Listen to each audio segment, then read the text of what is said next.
الحمد لله رب العالمين صلى الله وسلم وبارك على نبينا محمد وعلى آله وأصحابه أجمعين وأشهد أن لا إله إلا الله وحده لا شريك له وأشهد أن محمدا عبده ورسوله صلى الله عليه وعلى آله وصحبه وسلم تسليما كثيرا أما بعد فهذا اليوم هو 15 من شهر ربيع الأول من عام 1442 من هجرة النبي صلى الله عليه وسلم وهذا الدرس هو 12 في شرح كتاب التوضيح والبيان لشجرة الإيمان للعلامة عبد الرحمن بن ناصر السعدي رحمه الله.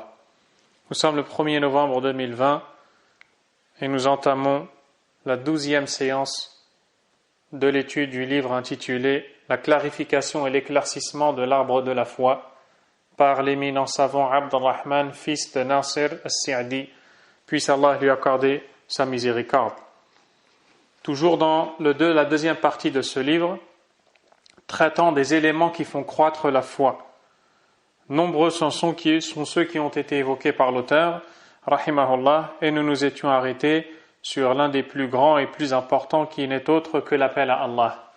Et nous avions pu voir l'importance de l'appel à Allah subhanahu wa ta'ala, tant bien pour sa propre personne, puisque la personne qui appelle à Allah augmente sa foi, et le fait qu'elle partage l'appel à la foi est la cause par laquelle Allah subhanahu wa ta'ala la rapproche davantage de lui subhanahu wa ta'ala.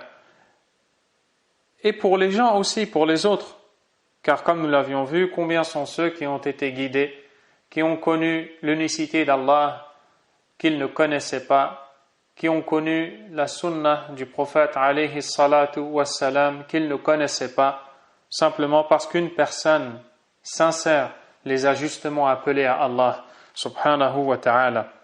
L'on ne peut se passer de l'appel à Allah azza wa jal. Ensuite, l'auteur, rahimahullah, l'imam al-Sa'di, va donc conclure cette deuxième partie de son ouvrage traitant des causes d'augmentation de la foi en disant وَمِنْ أَهَمِّ مَوَادِّ الْإِيمَانِ وَمُقَوِّيَاتِهِ تَوْطِينُ النَّفْسِ عَلَى مقاومات جميع ما ينافي الإيمان من شعب الكفر والنفاق والفسوق والعصيان فإنه كما أنه لا بد في الإيمان من فعل جميع الأسباب المقوية المنمية له فلا بد مع ذلك من دفع الموانع والعوائق. L'auteur rahimahullah nous dit que parmi les éléments les plus importants faisant croître la foi et l'augmentant, le fait de s'attacher à se préserver de tout ce qui est contraire à la foi, parmi les branches de la mécréance, de l'hypocrisie, de la perversité et de la désobéissance. Ensuite, il nous dit de même qu'il est nécessaire d'accomplir tout ce qui peut renforcer et faire croître la foi. Il faut également la protéger contre tous les obstacles et obstructions. Puis il va citer quelques points. Ainsi, l'auteur, rahimahullah, appuie sur le fait qu'en matière de foi, il n'est pas suffisant de faire des bonnes actions, mais il faut aussi épurer la foi en la protégeant des mauvaises actions. Car tout comme le fait d'agir, de faire une action aimée par Allah, est une action qui rapproche d'Allah et fait augmenter la foi, le délaissement de certaines choses, qui sont celles qui sont interdites par Allah, constitue en soi une action pieuse également. Ainsi, dans la foi, il y a le fait d'œuvrer et de délaisser. Quand on parle d'œuvrer, on parle de faire les bonnes actions, aimées d'Allah, prescrites par Allah azza wa jal. Quand on parle de délaisser, on entend par là le délaissement de tout ce qui corrompt la foi, voire même qui l'annule. Et l'auteur rahimahullah a dit min shu'abil kufri wal nifaqi wal fusuqi wal asyan. Tout ce qui est contraire à la foi parmi les branches de la mécréance, de l'hypocrisie, de la perversité et de la désobéissance. Et comme nous l'avions vu, la foi se divise en 3 catégories. Il y a ce que l'on appelle aslul iman, la base même de la foi, le fondement essentiel de la foi. Il est essentiel, indispensable. Sans celui-ci, personne ne peut être croyant. C'est le tawhid. C'est la reconnaissance de l'unicité d'Allah subhanahu wa ta'ala et l'application de tout ce qui en découle. Et le rejet du polythéisme, du shirk, de l'association à Allah azza wa jal. La deuxième partie de la foi est ce que l'on appelle kamalul iman il wajib, la partie de la foi obligatoire qui vient la compléter.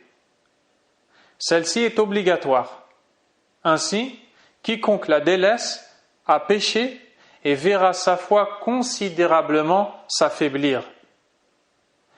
Et elle augmente quand le serviteur s'acquitte de ses devoirs envers Allah, il fait ses obligations et délaisse les interdits. Et elle diminue quand le serviteur délaisse les obligations et commet des interdits. La troisième partie de la foi, c'est Kamalul Iman al-Mustahab, la partie recommandée de la foi, qui vient la compléter. C'est une partie qui vient embellir davantage la foi. Si la personne se pare de cette partie de la foi, eh bien, elle se sera embellie. Et si elle ne l'a pas, on ne dira pas qu'elle est dans le péché, mais elle se sera privée d'un bien. Comment est-ce que l'on gagne cette partie de la foi? Quand on fait les actions qui sont recommandées, les actions de bon gré que l'on fait volontairement, qui sont aimées d'Allah Azza wa Jal sans pour autant être obligatoires. C'est ainsi que l'on gagne cette partie de la foi, mais aussi quand on délaisse les actions réprouvées, celles auxquelles Allah Azza wa Jal n'encourage pas, sans pour autant qu'elles ne soient un péché. Eh bien, l'imam As-Sa'di rahimahullah nous dit que dans le domaine de la foi, et parmi les causes d'augmentation de la foi, il y a le fait de la préserver. Après l'avoir nourrie par toutes ces choses qui ont été citées ici, par l'auteur dans cette deuxième partie de son ouvrage, la méditation du Coran, la méditation sur les noms et attributs d'Allah, subhanahu wa ta'ala, et toutes les bonnes actions qu'il a citées, il marque l'importance de préserver de tout ce qui viendrait entacher la foi. Que cette chose vienne entacher la base de la foi, ou la partie obligatoire, ou la partie recommandée de la foi. Il cite certains parmi lesquels, il dit parmi les branches de la mécréance, de l'hypocrisie. Ces deux choses-là font disparaître la foi. Lorsqu'il s'agit du nifaqul akbar, de l'hypocrisie majeure, celle qui relève de la croyance de la personne. Ensuite, de la perversité et de la désobéissance. On le retrouve dans Suratul Hujurat, quand Allah subhanahu wa ta'ala, s'adressant aux croyants, leur dit وَلَكِنَّ اللَّهَ حَبَّبَ إِلَيْكُمُ الْإِيمَانِ. Mais c'est Allah qui vous a fait aimer la foi. وَزَيَّنَهُ فِي قُلُوبِكُمْ. Et l'a embelli dans vos cœurs. وَكَرَّهَ إِلَيْكُمْ الْكُفْرَ وَالْفُسُوقَ وَالْعِصْيَانَ. Et il vous a fait détester la mécréance, la perversité et la désobéissance. La mécréance ici, al-kufr, est connue. Ensuite, al-fusuq wal-asyan, la perversité et la désobéissance. Les savants disent que al-fusuq, ce sont les péchés majeurs. La perversité est un terme qui a été utilisé ici pour désigner les péchés majeurs. Et al-asyan, la désobéissance, a été utilisé pour désigner les péchés mineurs. Donc, il est important dans le domaine de la foi de la purifier de tout ce qui viendrait l'entacher, voire la faire disparaître, qu'Allah nous en préserve. L'imam rahimahullah a dit, de même qu'il est nécessaire d'accomplir tout ce qui peut renforcer et faire croître la foi, il faut également la protéger contre tous les obstacles et obstructions de la manière suivante. Puis il va citer quelques points. il dit, le premier, al-iqla'u 'anil ma'asi wa at-tawbatu mimma yaqa'u minha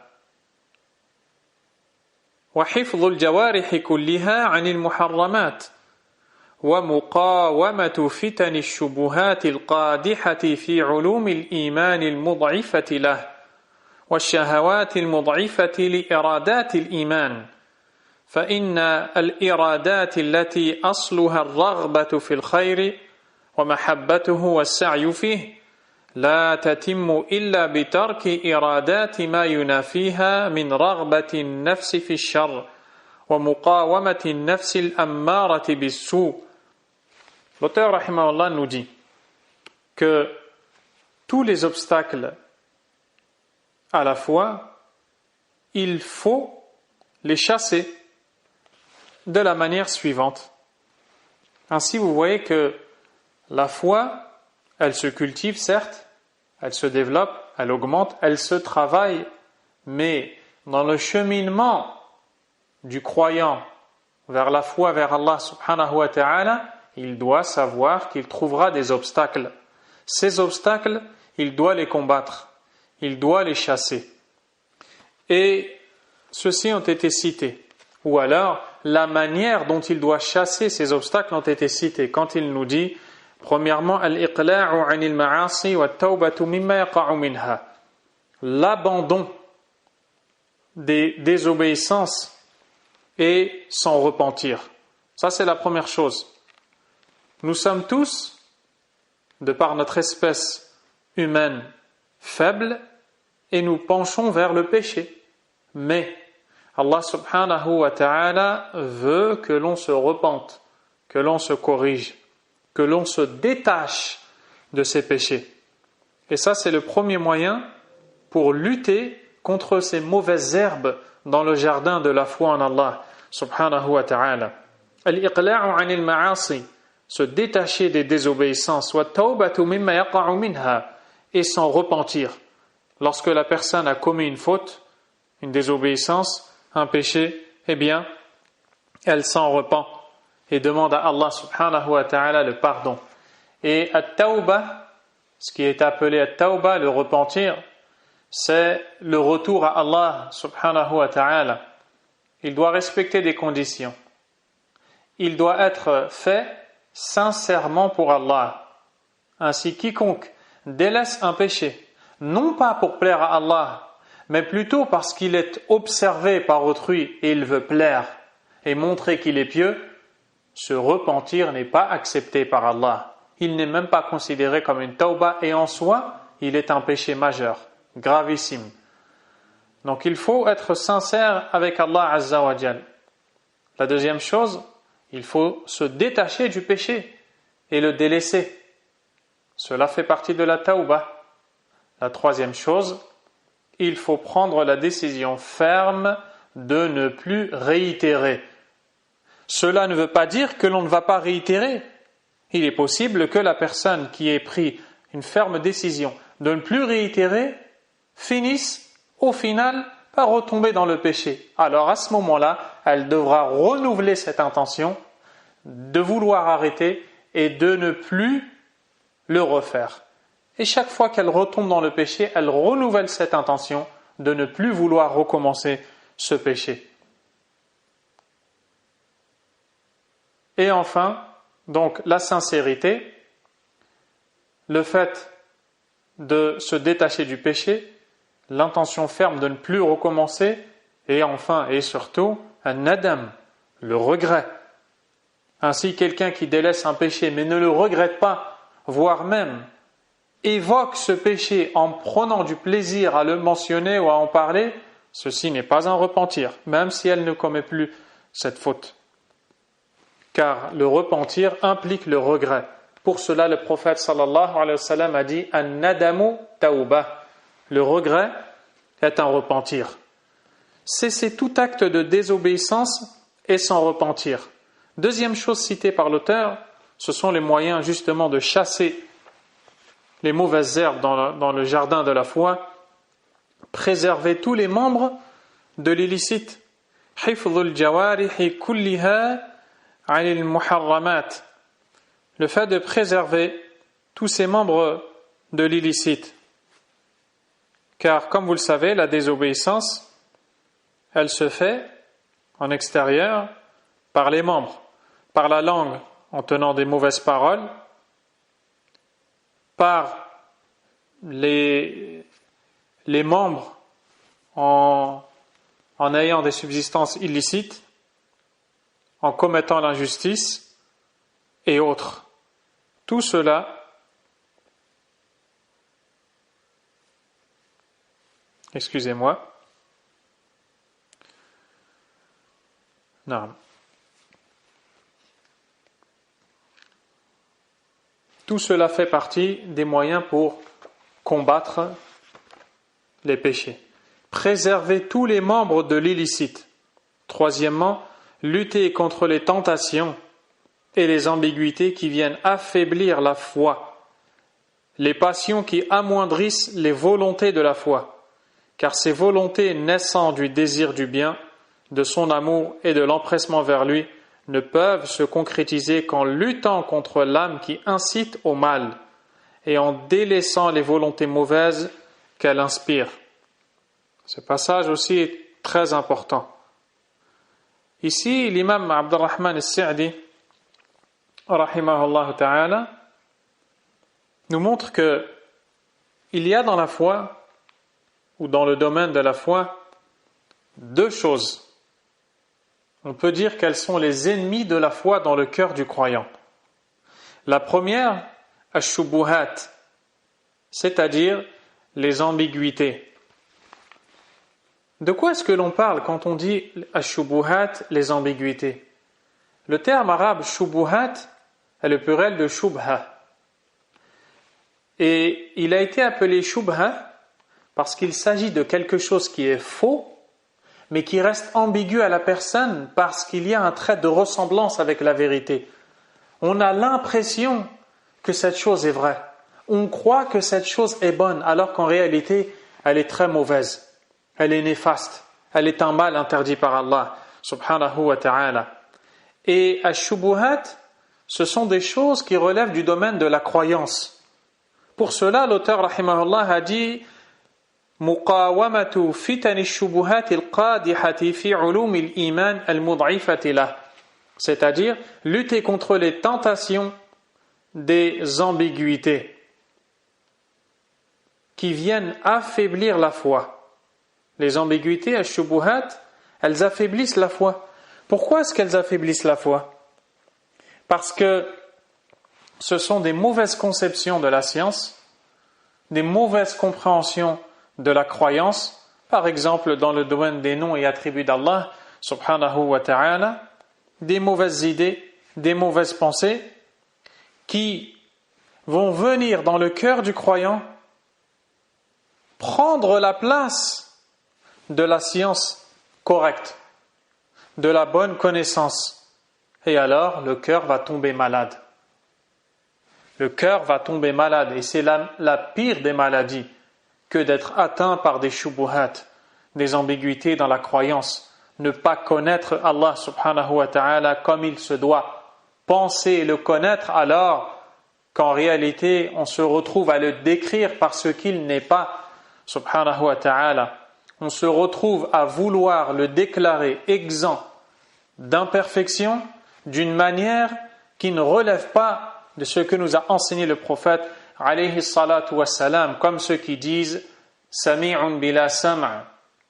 Par exemple, ceux qui disent ma'na ar-rahma al-ihsan, c'est-à-dire qu'Allah azza wa jal, le sens de son attribut qui est ar-rahma, la miséricorde, c'est al-ihsan, iradatul ihsan, le fait de vouloir faire du bien, ou alors de dire Allah n'a pas de visage, Allah n'est pas au-dessus du ciel, Allah n'a pas de main, Allah n'a pas toutes ces choses qu'Allah nous a, toutes ces informations qu'Allah nous a en réalité données. Eh bien, ces gens-là se basent sur des croyances qui sont erronées et arrivent à décrire Allah au final par ce qu'il n'est pas, ou alors à ne pas décrire Allah comme il se doit, subhanahu wa ta'ala. Ce sont des sciences ambiguës, ce sont des erreurs qui viennent dans le cœur prendre la place de la science correcte et donc le cœur devient malade. Ainsi, le serviteur doit purifier son cœur des ambiguïtés. Et comment cela se fait?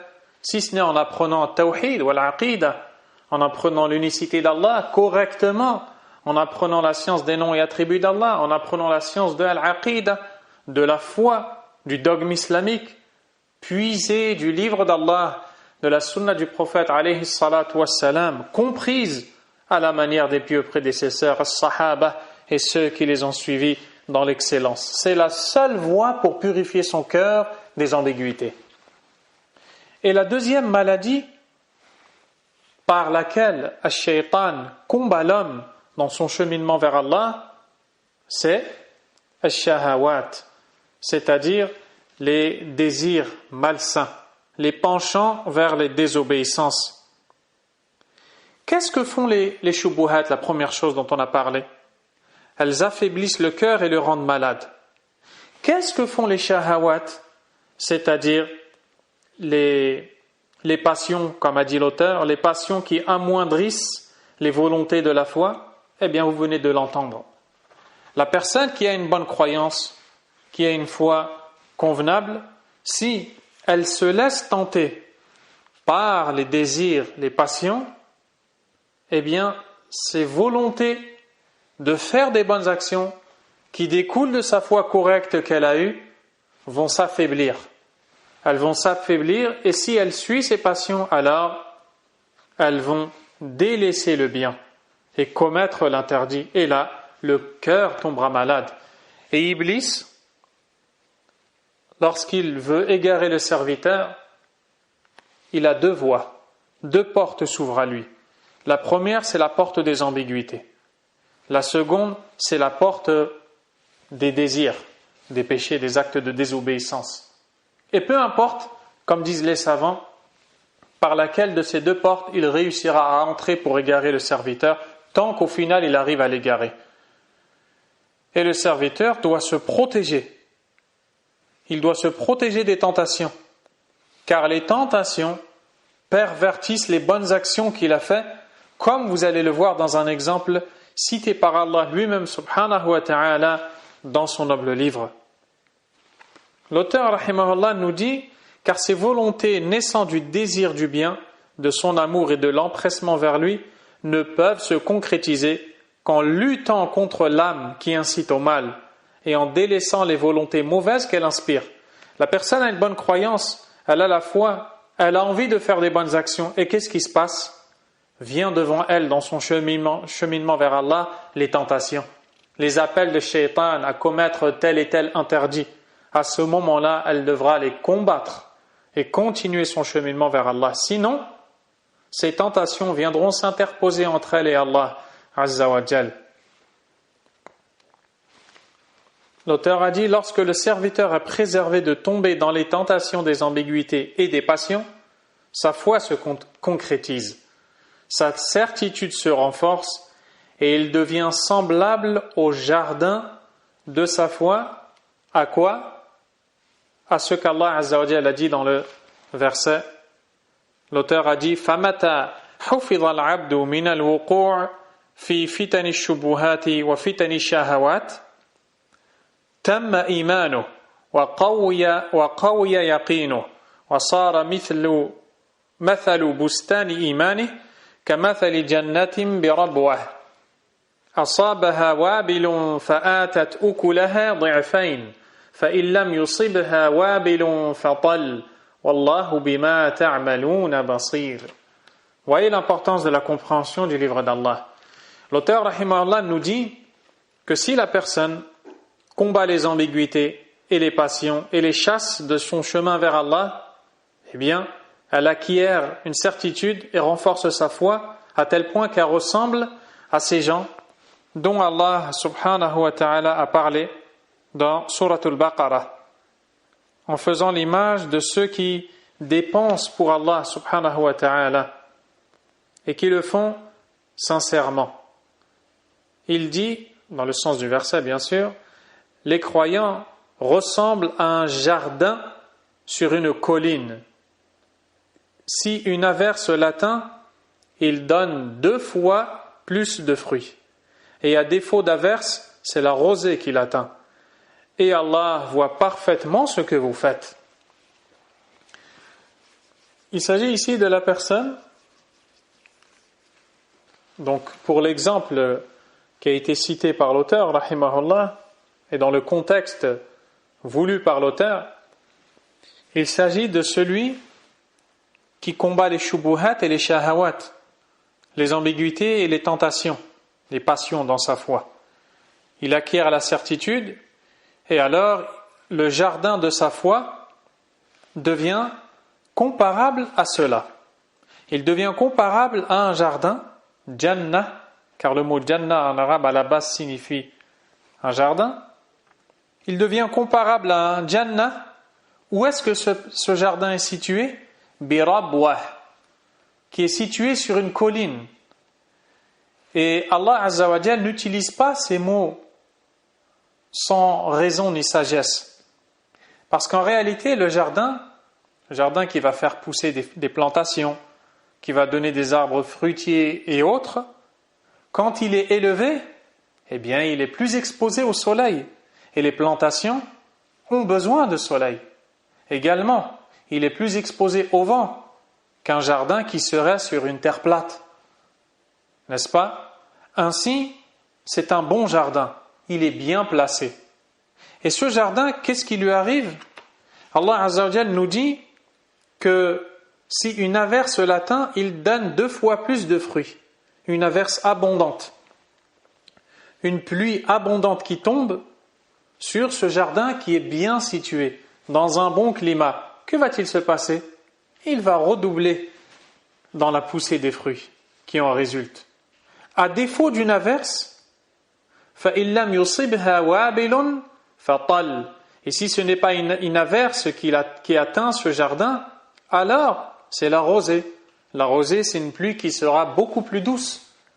Mais elle aura quand même du bien. Quoi qu'il arrive, si c'est une averse abondante qui tombe sur un jardin qui est situé dans une colline exposée au soleil et au vent qui sont purs, eh bien il y aura beaucoup de fruits. Et si ce n'est pas une averse abondante mais une rosée, il y aura quand même des fruits. C'est l'exemple de ceux qui œuvrent pour Allah subhanahu wa ta'ala. Et c'est l'image qu'a voulu donner l'imam Sa'di pour citer ceux qui combattent dans la foi les ambiguïtés et les passions. Plus ils les combattent, plus ils donnent des fruits. Mais quoi qu'il en soit, ils auront des fruits. Puis l'auteur, rahimahullah, nous dit وَمَتَى كَانَ الْأَمْرُ بِالْعَكْسِ بأن استولت عليه النفس الأمارة بالسوء ووقع في فتن الشبهات أو الشهوات أو كليهما انطبق عليه هذا المثل وهو قوله تعالى أيود أحدكم أن تكون له جنة من نخيل وأعناب تجري من تحتها الأنهار له فيها من كل الثمرات وأصابها الكبر وله ذرية ضعفاء فأصابها إعصار فيه نار فاحترقت كذلك يبين الله لكم الآيات لعلكم تتفكرون. Mais si c'est le contraire, c'est-à-dire si le serviteur ne combat pas les ambiguïtés, ne combat pas les tentations de l'âme incitatrice au mal, l'auteur dit mais si c'est le contraire, que l'âme incitatrice au mal prend le dessus et qu'il tombe, le serviteur, et qu'il tombe dans les tentations des ambiguïtés, des passions, voire des deux, c'est cet autre exemple qui s'applique à lui. Celui dans lequel Allah Azza wa Jal nous dit, dans le sens rapproché bien sûr, l'un d'entre vous aimerait-il avoir un jardin de dattiers et de vignes sous lequel coulent des ruisseaux et qui lui donne toute espèce de fruits, que la vieillesse le rattrape tandis que ses enfants sont encore jeunes et qu'un tourbillon de feu s'abatte sur son jardin et le brûle. Ainsi Allah vous explique les signes afin que vous méditiez. Cette parabole évoquée par Allah subhanahu wa ta'ala, c'est quelque chose de grandiose. C'est quelque chose de grandiose. Al-Hassan al-Basri, rahimahullah ta'ala, nous dit, concernant ce verset, et cette parabole qui est faite par Allah Azza wa Jal. قال رحمه الله هذا مثل قل والله من يعقله من الناس شيخ كبير ضعف جسمه وكثر صبيانه أفقر ما كان إلى جنته وإن أحدكم والله أفقر ما يكون إلى عمله إذا انقطعت عنه الدنيا. Il nous dit rahimahullah, Al-Hassan al-Basri, un tabi'i, cette parabole, par Allah, peu sont ceux qui en saisissent le sens parmi les gens. Il s'agit d'un vieil homme, dans l'exemple donné par Allah dans le verset. Il s'agit d'un homme à l'âge avancé, dont le corps s'est affaibli considérablement et qui a eu beaucoup d'enfants de bas âge. Cet homme, dans cet état, il est vieux, il a cultivé toute sa vie, travaillé, et maintenant il atteint un âge avancé. Et il se retrouve en fin de vie très faible, et il a des enfants très jeunes qui ne peuvent pas se débrouiller seuls.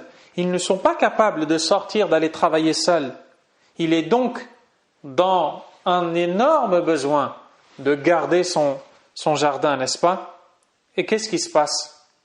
À ce moment-là, il y a un tourbillon qui arrive, une tornade enflammée qui vient complètement brûler tout son jardin.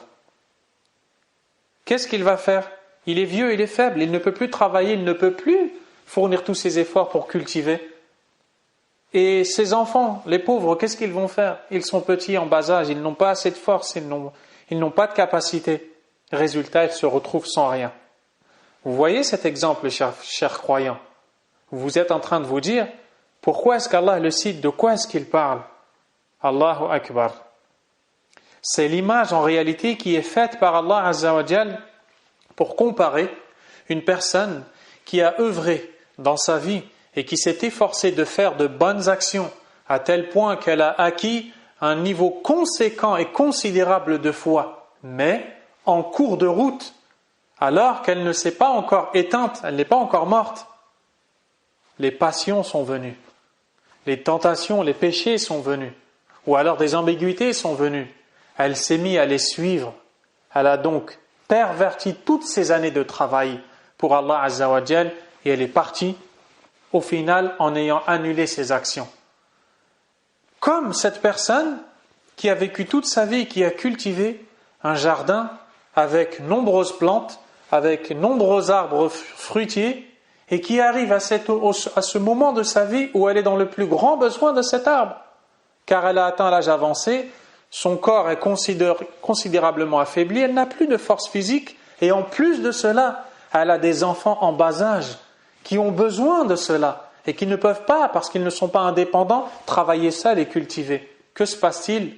Un tourbillon de feu arrive et brûle, consume tout le jardin. Imaginez-vous l'état de cet homme. Eh bien, c'est l'image de la personne qui s'est fatiguée toute sa vie à faire des bonnes actions, puis qui est venue les annuler parce qu'au final et en cours de route, elle s'est mise à commettre des péchés ou à suivre des ambiguïtés qui ont réduit ses actions en poussière, qu'Allah nous en préserve. Pour cela, Hassan a dit « Wa inna ahadakum wallahi afqaru ma yakunu ila amali idhan qata'at anhu ad-dunya » Et l'un d'entre vous, par Allah, sera dans son plus grand besoin de ses actions quand il quittera ce bas monde et s'en séparera. C'est-à-dire, faites attention, toutes ces actions que vous êtes en train de faire, n'allez pas les annuler ni les corrompre en cours de route avant de mourir et pour vous retrouver au moment où vous en aurez le plus grand besoin sans rien. Donc, vous voyez, cet exemple est immense. Et l'imam al-Bukhari, rahimahullah, rapporte d'après Ubayd ibn Umayr, d'après Omar ibn al-Khattab radiyallahu anhu, que Omar a dit: قال يوما لأصحاب النبي صلى الله عليه وسلم. Omar a dit aux compagnons du prophète un jour صلى الله عليه وسلم فيما ترون هذه الآية نزلت. D'après vous, pourquoi est-ce que ce verset a été révélé? Donc le verset dont vous venez d'entendre la traduction, où Allah subhanahu wa ta'ala nous dit dans le sens rapproché du verset, l'un d'entre vous aimerait-il avoir un jardin de dattiers et de vignes sous lesquels coulent des ruisseaux et qui lui donnent toute espèce de fruits, que la vieillesse le rattrape tandis que ses enfants sont encore jeunes et qu'un tourbillon de feu s'abatte sur son jardin et le brûle? Ainsi Allah expose les signes afin que vous méditiez. Omar radiyallahu anhu a voulu interroger as-sahaba et leur a dit, d'après vous, l'un d'entre vous plutôt est-il capable de me dire pourquoi est-ce que ce verset a été révélé, ou alors il concerne quoi? Puis il a cité une partie de verset, ayawaddu ahadukum an takuna lahu jannah, l'un d'entre vous aimerait-il avoir un jardin? Qalu Allahu a'lam. Les compagnons ou ceux qui étaient avec lui ont dit Allahu a'lam, Allah est plus savant. Faradiba Omar. Omar s'est mis en colère. Faqala qulu na'lamu aw la na'lam. Il s'est mis en colère et a dit, dites plutôt nous savons ou nous ne savons pas. C'est-à-dire que Omar radiyallahu anhu s'est mis en colère parce qu'il voulait que ceux qui étaient avec lui et à qui il a posé cette question lui disent qu'ils savent s'ils savent et qu'ils ne savent pas s'ils ne savent pas, parce que à ce moment-là, quand ils ont dit Allahu a'lam, ça pouvait sous-entendre qu'ils ne connaissaient pas la réponse ou qu'ils connaissaient la réponse et qu'ils ne voulaient pas vous l'avez compris, qu'ils ne voulaient pas s'avancer.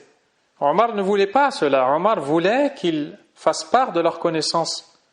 فقال ابن Abbas, c'est alors que Abdullah ibn Abbas radiyallahu anhuma a dit, fi nafsi minha shay'un ya amir al-mu'minin. J'ai en moi quelque chose concernant ce verset, ô gouverneur des croyants. C'est-à-dire, j'ai une connaissance en moi. Et vous savez que Abdullah ibn Abbas est un imam du tafsir. Qala Omar a dit, ya ibn akhi, qul wa la tahqir nafsak. Ô fils de mon frère, dis ce que tu as, ce que tu penses, et ne méprise pas ta personne. Ne méprise pas ta personne. Quand tu as un savoir, une connaissance, dis-la. Qala ibn Abbas, duribat mathalan li'amal. Ibn Abbas a dit, c'est une parabole qui a été faite par rapport à une action qui est faite. Qala Omar, ayyu amal? Omar a dit, et quelle action? Qala ibn Abbas, li'amal. Abdullah ibn Abbas a dit une action. Qala Omar, et là Omar va dire, لِرَجُلٍ غَنِيٍّ يَعْمَلُ بِطَاعَةِ اللَّهِ عَزَّ وَجَلَّ. C'est un homme riche, œuvrant dans l'obéissance à Allah, exalté soit-il. ثُمَّ بَعَثَ اللَّهُ لَهُ الشَّيْطَانِ. Puis Allah lui a envoyé Shaitan, c'est-à-dire pour le tester par les tentations au péché et voir si on va lui obéir ou non. فَعَمِلَ بِالْمَعَاصِي حَتَّى أَغْرَقَ أَعْمَالَهُ.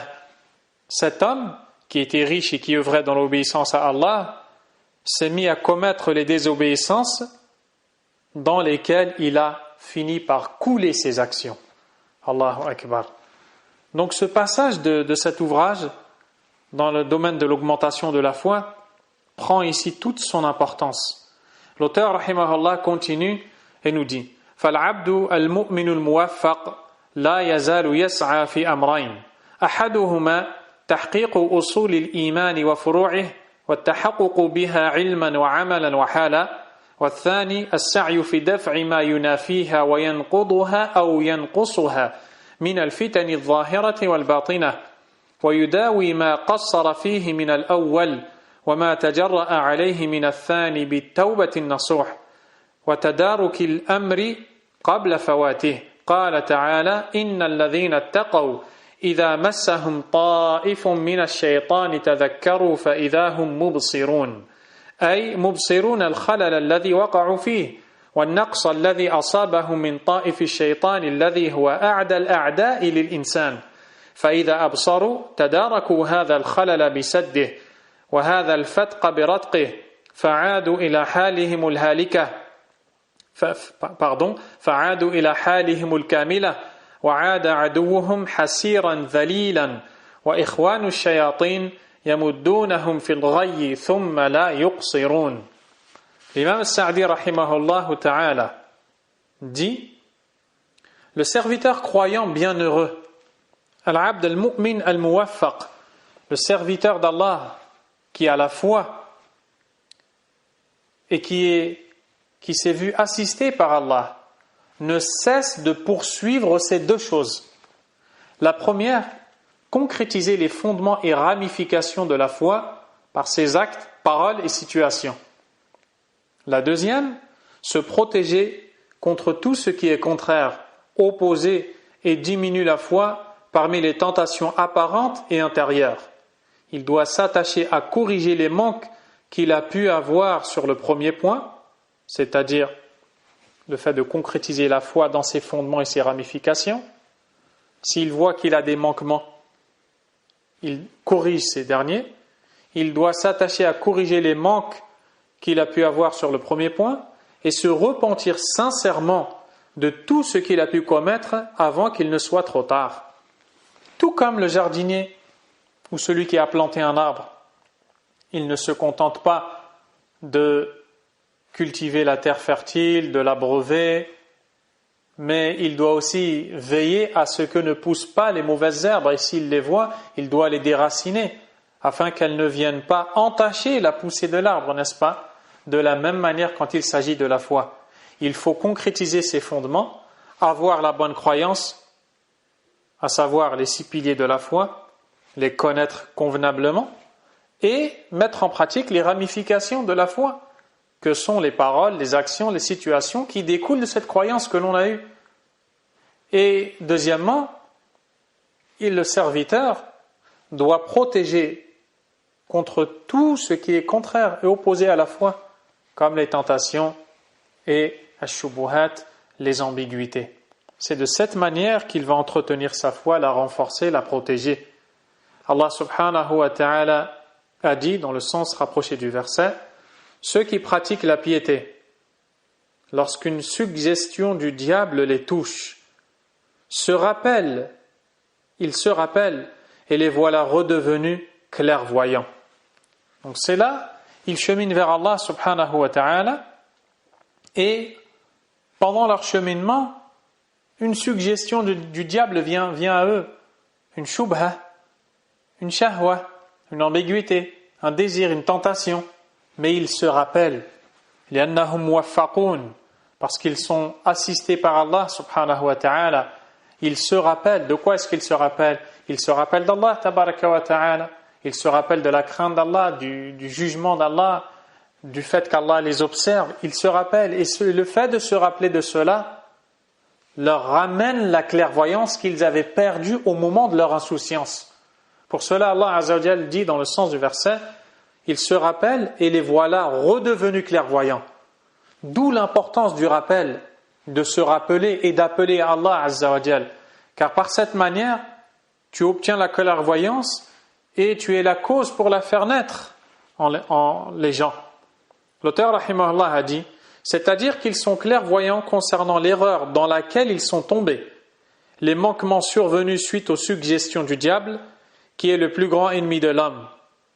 Ainsi, ils comblent ce manque et raccommodent cette déchirure, reviennent à leur état exemplaire et leur ennemi s'en va humilié, perdant, frère des démons. Comme l'a cité l'imam Ibn al-Qayyim rahimahullah dans l'introduction de son ouvrage intitulé Al-Wabil al-Sayyib min al-Kalim al-Tayyib, la verse abondante de bonnes paroles, il y a la situation d'une personne qui est croyante et pieuse. Cependant, elle est sujette à l'une des 3 choses suivantes: la colère, la passion, ou donc la colère, la passion ou l'insouciance.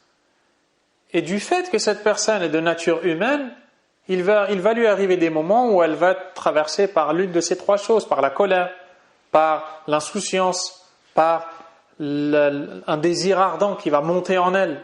Eh bien, Ash-Shaytan va se saisir de cette occasion pour la faire tomber dans un péché.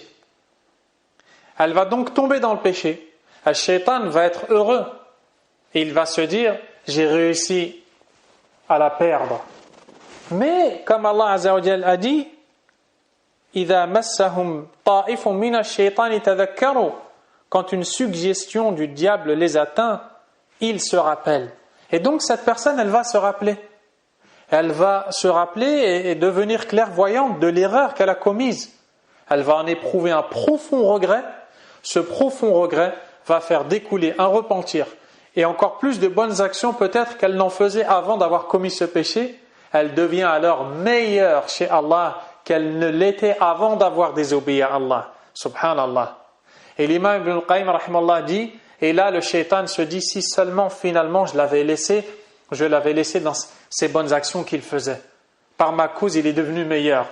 Pourquoi ? Parce qu'il a commis un péché, mais il s'en est rappelé, il a regretté, et alors il s'est repenti, il s'est corrigé, il est devenu meilleur que ce qu'il était avant d'avoir commis ce péché dans lequel le shaitan l'a fait tomber.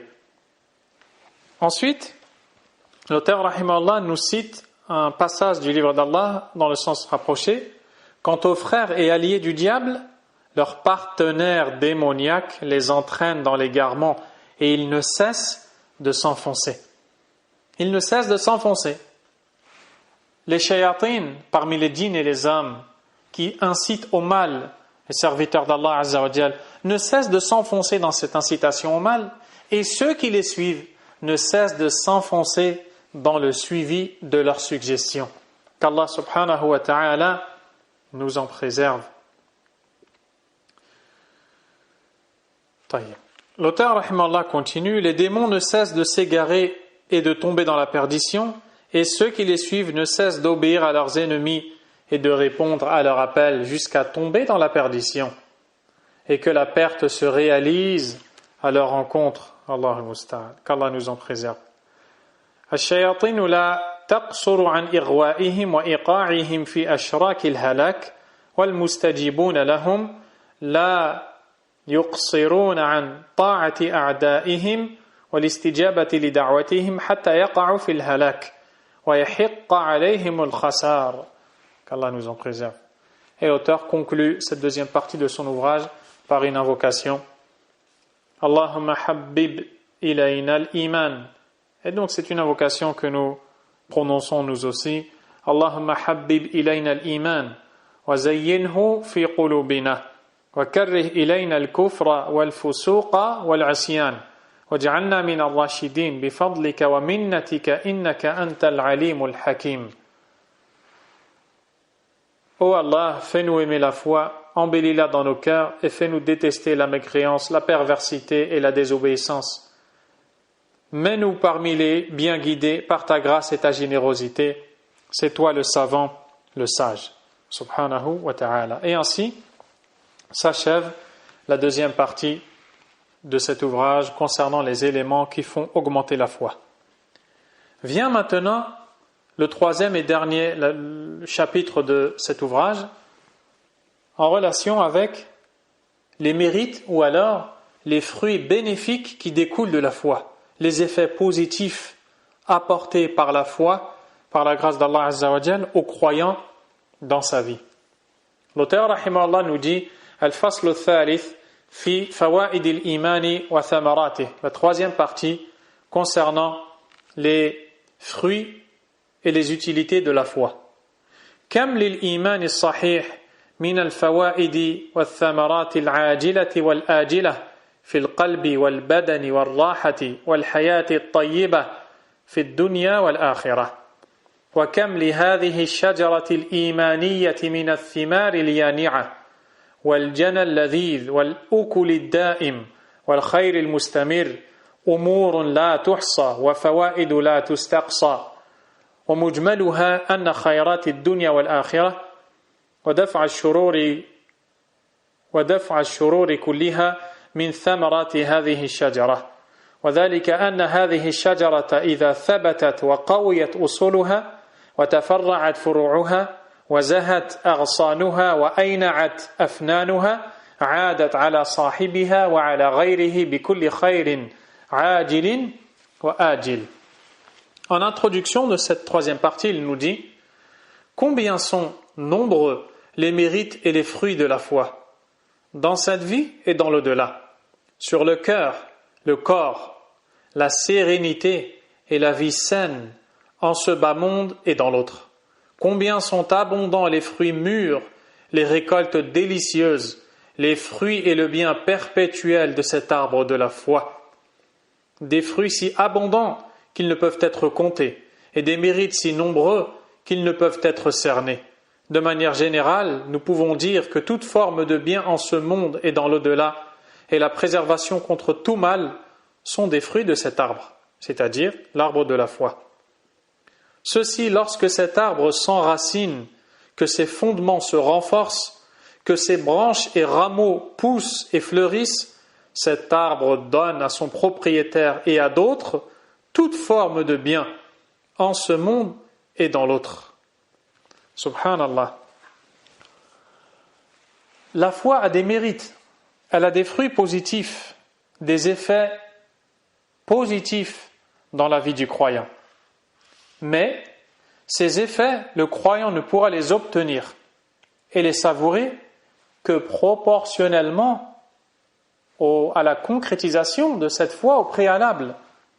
Plus il entretient cette foi, plus il en aura les mérites et les fruits, plus il en aura les effets positifs dans sa vie. Tout comme la personne qui cultive, plus elle cultive de la meilleure manière, plus les fruits seront d'un bon goût. Ils ne seront pas empoisonnés, ou alors ils ne seront pas tarés, n'est-ce pas? Donc, la bonté du fruit va souvent et très souvent dépendre de ce que fait le cultivateur. Pareil pour la foi. Plus tu la cultives, plus tu la développes en toi, plus tu vas goûter à ses fruits. Et plus tu vas en cueillir les fruits mûrs, les fruits savoureux, les fruits délicieux. Et on ne parle pas d'un arbre de cette dunya en réalité, mais on parle de l'arbre de la foi dans le cœur du croyant. Puisse Allah subhanahu wa ta'ala nous l'accorder. Et l'auteur ici va citer quelques-uns seulement des fruits de la foi, car en réalité ils sont indénombrables. Ils sont très nombreux. Seul Allah en connaît le nombre, subhanahu wa ta'ala. Allah tabaraka wa ta'ala a montré que celui qui a eu la foi s'est vu octroyer la vie du cœur. أَوَمَنْ كَانَ مَيْتًا فَأَحْيَيْنَاهُ وَجَعَلْنَا لَهُ نُورًا يَمْشِي بِهِ فِي النَّاسِ كَمَنْ مَثَلُهُ فِي الظُّلُمَاتِ لَيْسَ بِخَارِجٍ مِنْهَا. Est-ce que celui qui était mort et à qui nous avons rendu la vie et assigné une lumière par laquelle il circule auprès des gens est meilleur, ou celui qui est dans les ténèbres desquelles il ne sortira jamais? Toute personne douée de raison sait qu'Allah Azza wa Jal ne veut pas nous poser une question pour attendre de nous une réponse, mais plutôt affirmer que celui qui est meilleur est celui à qui Allah a rendu la vie. Par quoi est-ce qu'il lui a rendu la vie? Si ce n'est par l'iman et par sa concrétisation de l'iman. Ainsi, les fruits sont très nombreux. Ils sont mûrs, bons et bénis. La personne va goûter au bien-être, à la quiétude. À titre d'exemple, nous vivons une période où nous sommes confinés, n'est-ce pas? Très, très nombreuses sont les dépressions nerveuses suite à ce confinement. M'en a fait part un pharmacien qui m'a dit que lorsqu'il y a le confinement, les antidépresseurs sont vendus en masse, il y a rupture de stock. Subhanallah. Pourquoi? Pourquoi, chers croyants? Parce qu'il n'y a pas l'iman sahih, al-qawi, al-thabit fil qalb, la foi forte, la foi ferme, inébranlable dans le cœur, la quiétude, la satisfaction d'Allah, la satisfaction du décret d'Allah, l'amour des noms et attributs d'Allah, des choix d'Allah, du décret d'Allah, ça te libère de tout. Ça, c'est un des fruits de la foi, mais on va, incha'Allah ta'ala, quelques détails de ces fruits, bi'idhnillah. L'auteur, rahimahullah, nous dit: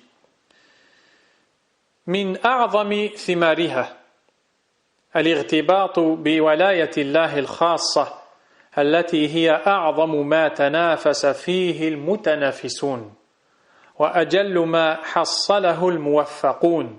قال تعالى: ألا إن أولياء الله لا خوف عليهم ولا هم يحزنون. ثم وصفهم بقوله: الذين آمنوا وكانوا يتقون.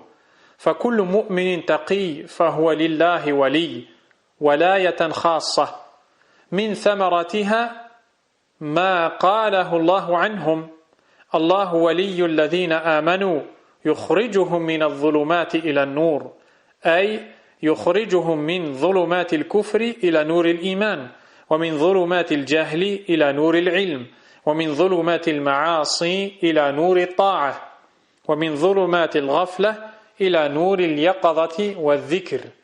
وحاصل ذلك أنه يخرجهم من ظلمات الشرور المتنوعة إلى ما يرفعها من أنوار الخير العاجل والآجل.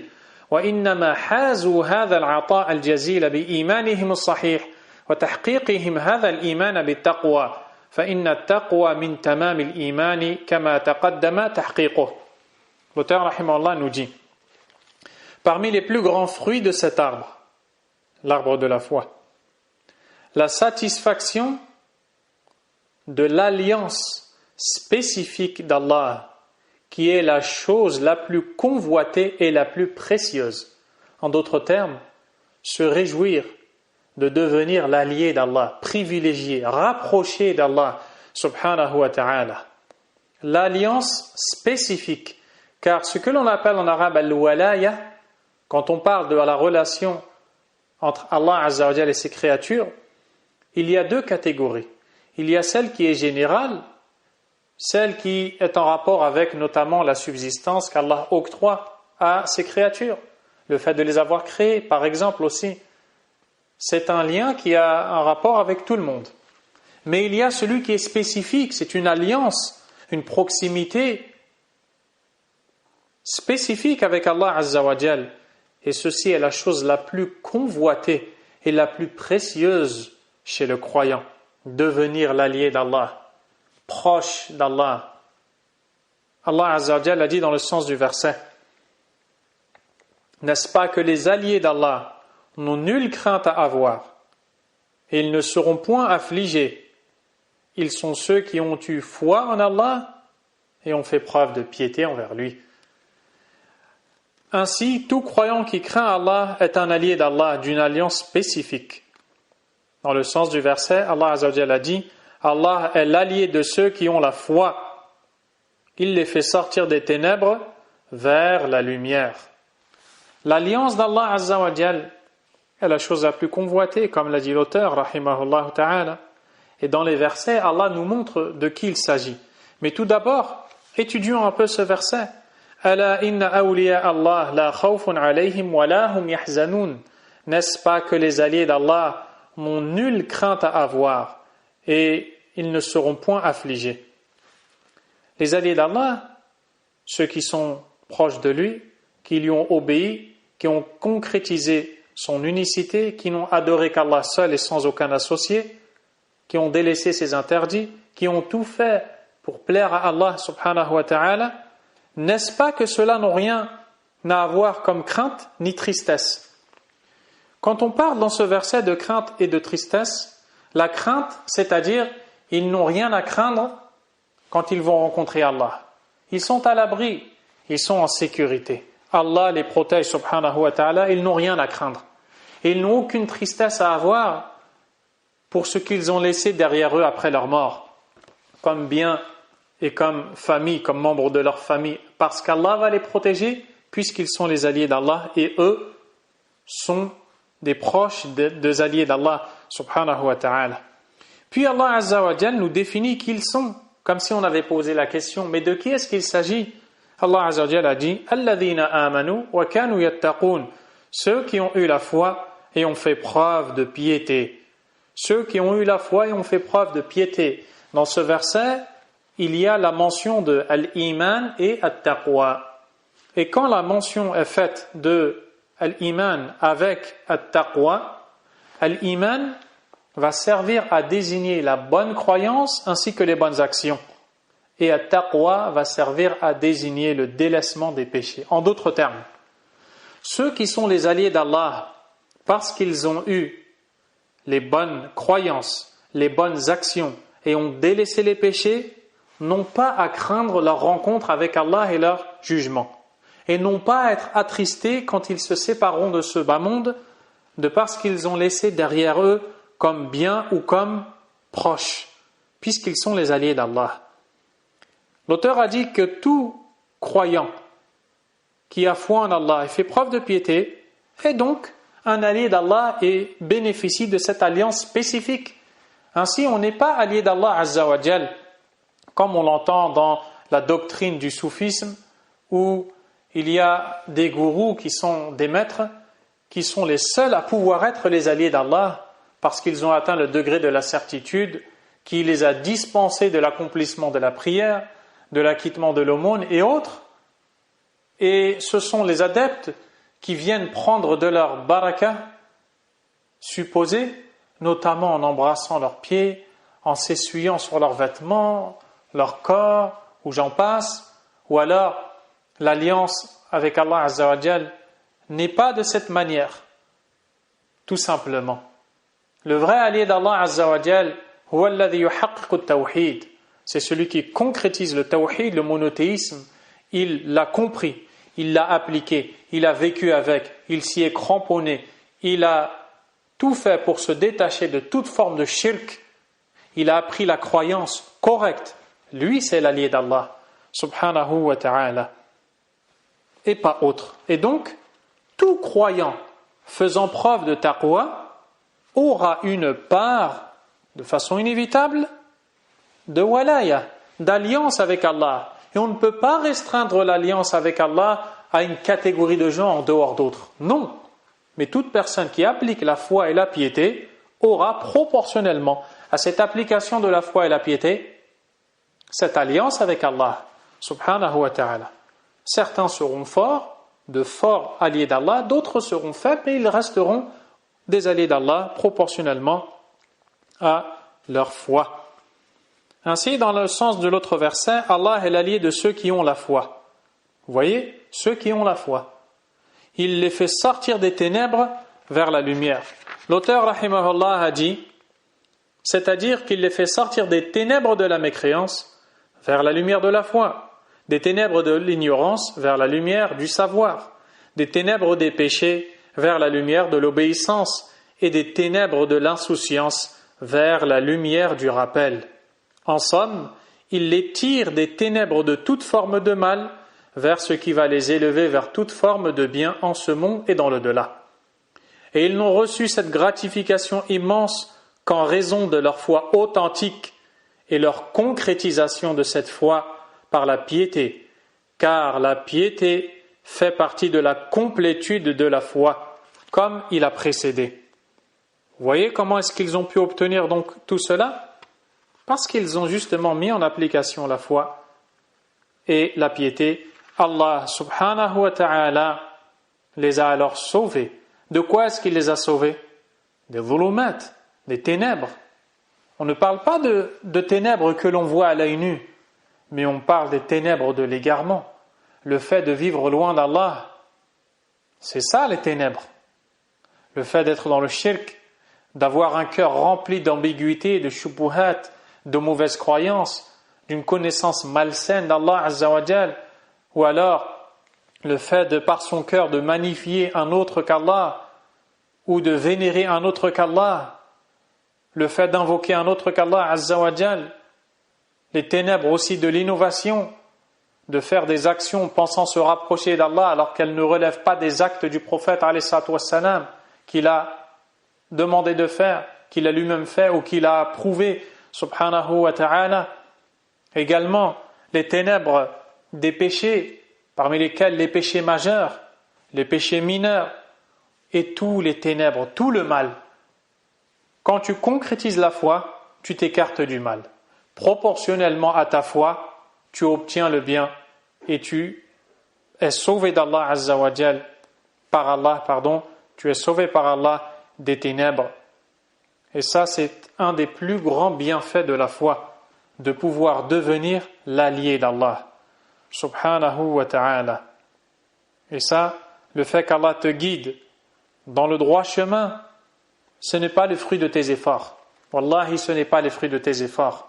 Si tu acquiers un savoir, des connaissances, une certaine proximité avec Allah, ne crois pas que c'est parce que tu es motivé, parce que tu as du temps libre, tu en es capable, tu as des moyens physiques, financiers ou autres. Non, ce serait là une énorme erreur de ta part. Mais crois plutôt que c'est le fruit du bienfait d'Allah par lequel il t'a comblé. Et les bienfaits d'Allah sont indénombrables. On demande à Allah Azza wa Jal de nous combler de ces derniers et nous pardonner nos fautes et nous guider dans notre cheminement vers lui jusqu'à arriver à sa satisfaction le jour où nul bien ni argent ne sera profitable à aucune personne à part la personne qui se présentera à Allah avec un cœur saint. Allahumma aslih qulubana, Allahumma ij'alna mimman ya'tika yawm al-qiyamati biqulubin salima, innaka ala kulli shay'in qadir. Allahumma ati nufusana taqwaha wa zakkiha anta khayru man zakkaha anta waliyuha wa mawlaha. Rabbana atina fid dunya hasana wa fil akhirati hasana wa qina adhaban nar. ربنا لا تزغ قلوبنا بعد إذ هديتنا وهب لنا من لدنك رحمة إنك أنت الوهاب اللهم نسألك الجنة وما قرب إليها من قول أو عمل ونعوذ بك من النار وما قرب إليها من قول أو عمل والله أعلم وصلى الله وسلم وبارك على نبينا محمد وعلى آله وأصحابه أجمعين سبحانك اللهم وبحمدك أشهد أن لا إله إلا أنت أستغفرك وأتوب إليك